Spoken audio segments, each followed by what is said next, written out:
think you have to keep positive for your own mental health. You have to think that things are solvable and that you mustn't give up, otherwise you can't become a conservationist. If you're not robust and look on the bright side. And also I think we do need to remember that there have been successes and there has been progress, and we need to learn from those and build on those.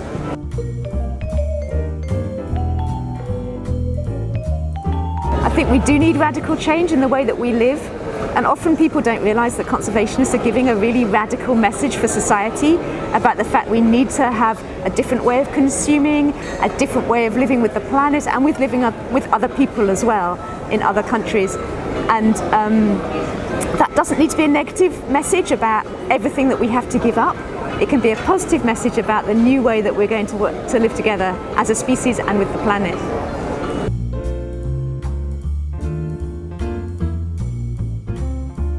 So I've always been interdisciplinary. I've always worked with lots of different disciplines in my research, but I just think it's the most exciting place to be because it's the place where new ideas come.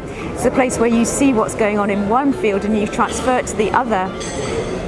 So there's two aspects to interdisciplinarity. One is about working with different scientists and arts people, humanities people, social scientists inside academia.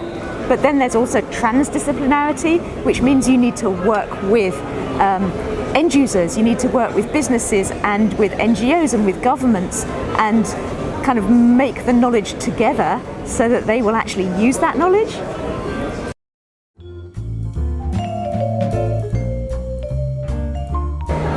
It's very tempting in journalism to give negative stories because negative stories sell.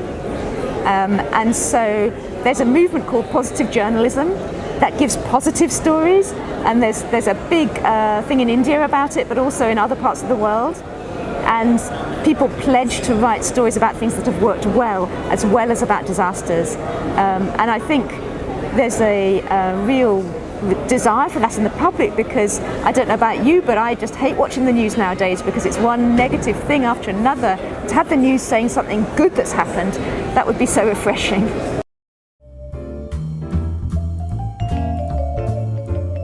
And I thought the most positive thing that happened out of Donald Trump's denial of climate change was that every other world leader that had signed the Paris Agreement stood up and said that their country was supporting it and still going, because it could have led to a fragmentation. It could have led to other countries saying, well, if the USA doesn't do it, we won't do it. And the opposite happened, and that was just great.